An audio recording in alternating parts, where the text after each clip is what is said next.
செத்து நாரி போய் கிடந்தான். அவனை உயிரோடு எழுப்புனாரு. ஆனா என் கூட இருன்னு என்ன பண்ணல, சொல்லல. பெரும்பாடுள்ள ஸ்திரீ இயேசுடைய வஸ்திரத்தை தொட்டு சுகமானா, என் கூட இருன்னு என்ன பண்ணல, சொல்லல. திமிர்வாதக்காரனை சுகமாக்குனாரு, உன் பாவங்கள் உனக்கு மன்னிக்கப்பட்டுச்சுன்னு சொன்னாரு, என் கூட இருன்னு என்ன பண்ணல, சொல்லல.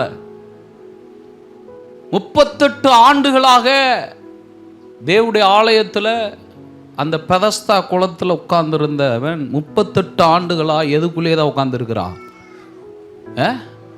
ஆலயத்துக்குள்ளே உட்கார்ந்துருக்கிறான். ஏன் கூட இருன்னு என்ன பண்ணல, சொல்லல. அப்படின்னா ஏன் கூட இரு அப்படின்னு தேவன் சொல்ல வேண்டுமானால் அந்த மனுஷன் யாரா இருக்கணும்னா தெரிந்து கொள்ளப்பட்ட ஆளா இருக்கணும்.